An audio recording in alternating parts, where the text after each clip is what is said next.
आज एक बेहद खूबसूरत करियर के बारे में बात करेंगे जो बहुत ही ज़्यादा हाईली पेड है। बहुत सारा पैसा, शान और शौकत और बहुत सारा रिस्पेक्ट आपको मिला के दे सकता है। जी हाँ, मैं बात कर रही हूँ एंकरिंग के बारे में ही। और कोई भी जब छोटे बच्चे को पूछते हैं कि आप क्या होना चाहते हैं, क्या बनना चाहते हैं, तो हर कोई बोलता है मैं डॉक्टर बनना चाहती हूँ, एक्टर बनना चाहती हूँ, पायलट बनना चाहती हूँ, इंजीनियर बनना चाहती हूँ। लेकिन कोई भी छोटा बच्चा आपको नहीं कहता है कि मैं एंकर बनना चाहती हूँ। जबकि एंकरिंग एक ऐसा करियर है जो बाकी सारे करियर से बहुत ज्यादा आपको कमा के दे सकता है if you are pro into it. अगर आप बहुत ही बेहतरीन तरह से एंकरिंग करते हैं, आपको बहुत अच्छे अच्छे गिग्स मिलते हैं, तो आपको ये सारी जो करियर्स है जिसमें आपने 5-6 साल गुजारे हैं, उनसे बहुत ज्यादा आपको कमा के दे सकता है। जी हाँ, और आज मैं आपको बताऊंगी ऐसी 8 टिप्स जिससे आप प्रो एंकर बनेंगे, बहुत अच्छे एंकर बनेंगे अगर ये टिप्स जो है उसको फॉलो करेंगे तो।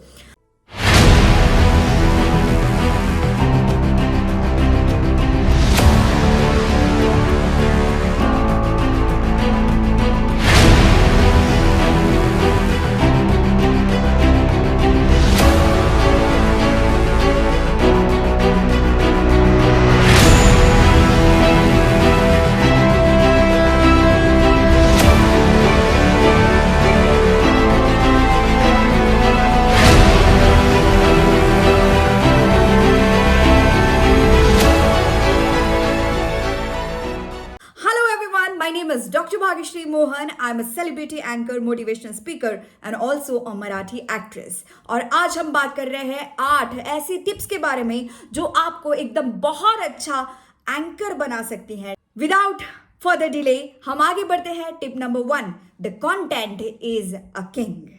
आपके पास तभी कॉन्फिडेंस आएगा जब आपके पास बहुत सारा कंटेंट होगा। अगर आपको 2 घंटे का एंकरिंग करना है, 2 घंटे का इवेंट अगर आपको होस्ट करना है, तो उसके लिए आपके पास 7-8 घंटे का कंटेंट रेडी होना चाहिए। देखिए, आपका जो कंटेंट है वो उस इवेंट के अकॉर्डिंग होना चाहिए। आप अगर कॉर्पोरेट इवेंट करना चाह रहे हैं तो उस हिसाब से होना चाहिए। अगर आप कोई ऐसा वेडिंग इवेंट कर रहे हैं तो आपका कंटेंट उस तरह से होना चाहिए। बट आपके पास बहुत सारा कंटेंट होना चाहिए और सारा कंटेंट जो है वो आपके दिमाग में होना चाहिए, पेपर पे नहीं। वो सारा कंटेंट रटा हुआ होना चाहिए। नॉट डोंट रटोफाई, बट वो सारा कंटेंट आपको याद होना चाहिए। आप देख देख के बोल रहे हैं, ऐसा नहीं होना चाहिए।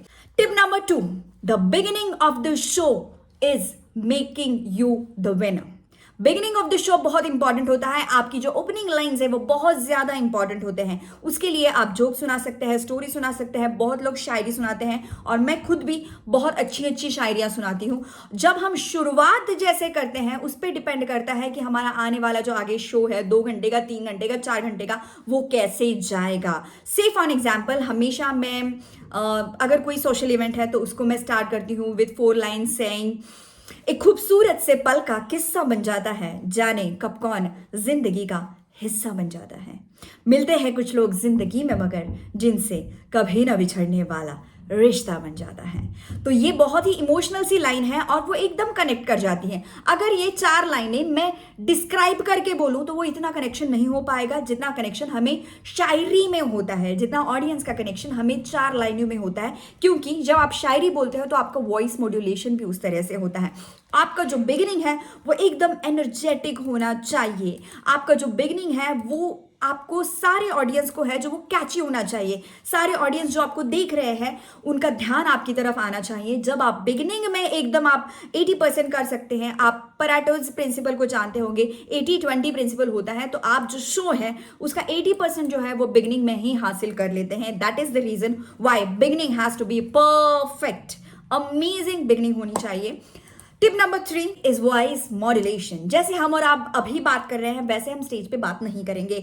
हमारा वॉइस मॉड्यूलेशन अलग होगा। अगर हम किसी को बुलाना चाह रहे हैं, सो लेडीज एंड जेंटलमैन, चलिए हम बुलाते हैं आज के ब्राइड और ग्रूम को स्टेज पे। इस तरह से नहीं बोलेंगे, हमें उसे बहुत ही स्पेशल टच देना है। हमें मॉड्यूलेशन करनी है अपनी वॉइस में, हमें अप एंड डाउन करनी है अपनी वॉइस में। से for example, ladies and gentleman, let us call upon the stage a very, very happening evening today. Ladies and gentlemen, put your hands together for a beautiful bride, so and a very handsome, हमारे आज के दबंग दूल्हे राजा, और जो भी आपको बोलना है। तो अगर आप इस मॉड्यूलेशन के साथ बोलेंगे तो आपका जो ऑडियंस है वो आपको सुनेगा, आपकी तरफ देखेगा, और वो जो आ रहे हैं जिनको हम बुलाना चाह रहे हैं उनको बहुत ही स्पेशल फील होगा। तो दिस इज वॉइस मॉड्यूलेशन, वो हमें हर बार करना पड़ता है। अगर हम कोई बहुत ही सीरियस सा इवेंट कर रहे हैं और उस पर हमारी एनर्जी बहुत हाई कर रहे हैं तो नहीं चलेगा। हम कोई कॉर्पोरेट इवेंट कर रहे हैं तो उसके लिए हमारी एनर्जी है हमें बहुत ही सटल वॉल्यूम में बोलना पड़ता है। Ladies and gentleman, let us call on the stage mister so and so. So इस तरह से मॉड्यूलेशन आपको चेंज करना पड़ता है according to the event. Tip number 4 and very very very important, that you have to be humerus.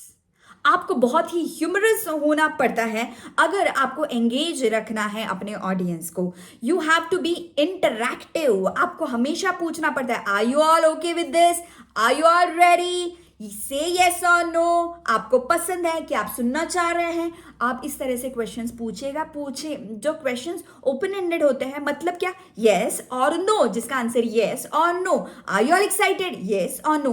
Are you all ready, yes और no. जो question इस तरह से होता है जिसका आंसर सिर्फ यस या नो होता है, उस तरह से क्वेश्चंस आप रिपीटेडली आपके ऑडियंसेस के साथ पूछते रहिए, सो दैट आपका ऑडियंस आपके साथ कनेक्टेड रहेगा। प्लस आपको बहुत ही ह्यूमरस होना है।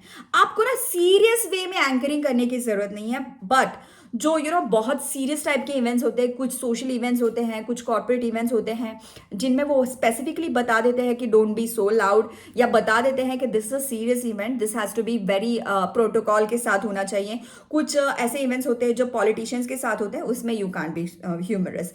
बट ऐसे इवेंट्स होते हैं जो कि शादी के इवेंट्स हैं, जो कि कैजुअल कॉर्पोरेट इवेंट्स हैं, उसमें you have to be humorous. जब आप ह्यूमर लाएंगे, स्पेशली आप जोक्स सुना के कर सकते हैं, आप छोटी छोटी कहानियां सुना के भी ह्यूमर क्रिएट कर सकते हैं, आप कुछ कमेंट्स करके भी ह्यूमर क्रिएट कर सकते हैं। But you have to make sure कि आप जो ह्यूमर क्रिएट कर रहे हो, आप जो भी कमेंट कर रहे हो, जो भी जोक कर रहे हो, वो किसी को हर्ट नहीं होना चाहिए, किसी ने वो पर्सनली नहीं लेना चाहिए। तो क्या होगा, आपका खुद का मूड जो है वो खराब हो जाएगा, और ऑर्गेनाइजर का भी हो सकता है कि मूड खराब हो। आपको सबके मूड को संभाल के बहुत चलना पड़ता है। जब ह्यूमर क्रिएट कर रहे हैं तब आपको इस चीज़ का बहुत इस चीज़ पे बहुत ध्यान देना पड़ता है। और एक चीज इसी में आती है कि you have to be very spontaneous. मतलब अगर कोई कमेंट पास कर देता है तो उस कमेंट को आपको रिप्लाई करना आना चाहिए in a very humorous way, in a very light way, और इस तरह से कि वो उनको बुरा भी नहीं लगे, और वो स्पॉन्टेनिटी भी आपकी हजर जवाबी जिसको बोलते हैं वो होने चाहिए, वो होने की जरूरत बहुत ज्यादा है।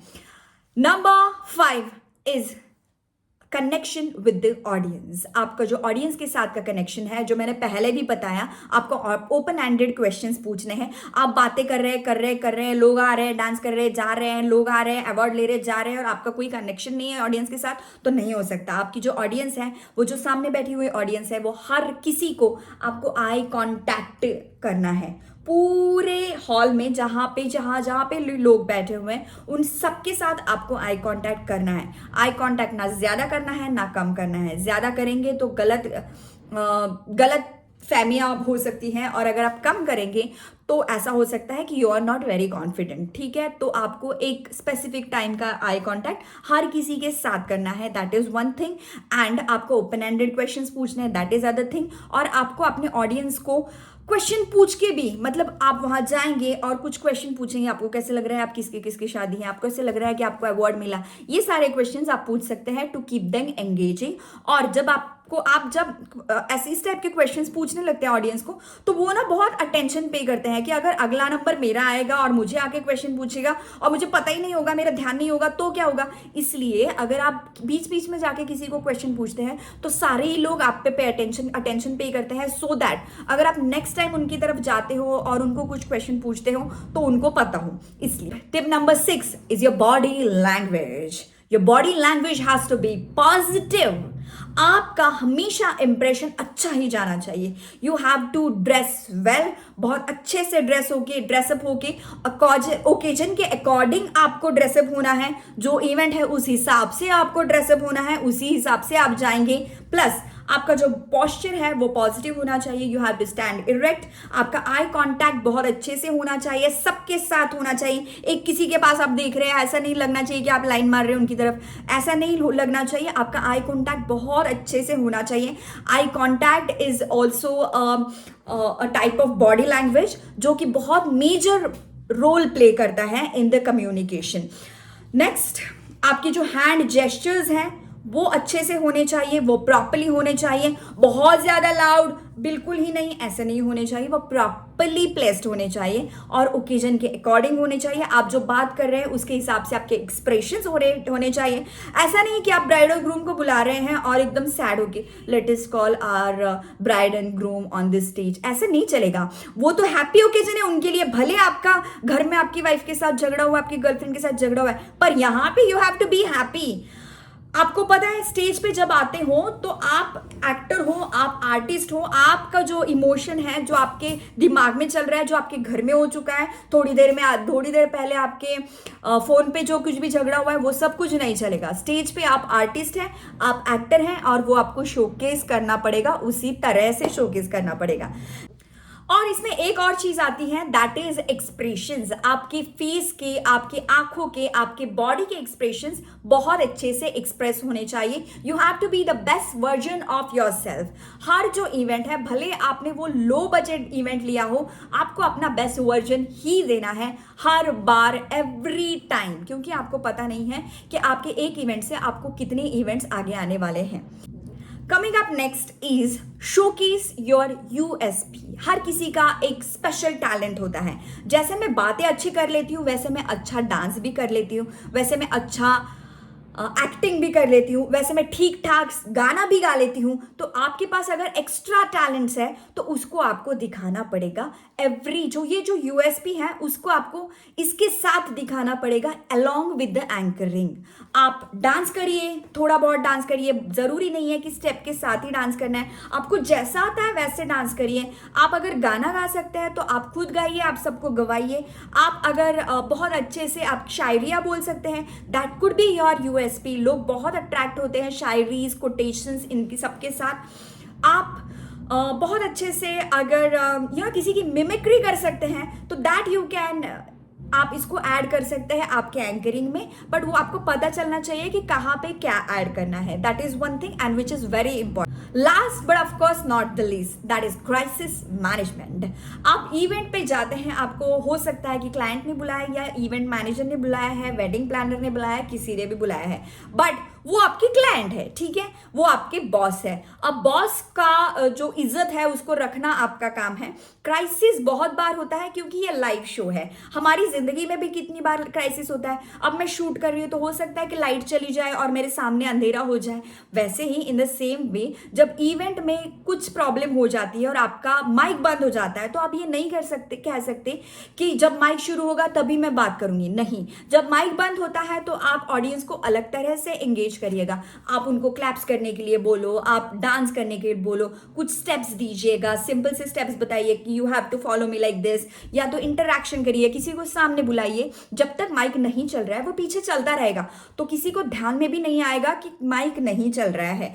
तो आपको जो वहां पे कुछ लुपअप्स होते हैं उनको आपको छुपाना है। कुछ अगर गलत बातें हो रही है, मतलब जो आपका इवेंट अगर डाउन जा रहा है पीछे टेक्निकली, तो आपको उसे छुपाना आना चाहिए। That is crisis management. ये बहुत इंपॉर्टेंट चीज होती है to become a very good anchor. When you are a very good anchor, आपको ये सारी चीजें मैनेज करना आना चाहिए। सो ये 8 टिप्स है। The last tip was very important, that was crisis management. अगर आप ये कर सकते हैं तो आप बहुत अच्छे एंकर बन सकते हैं।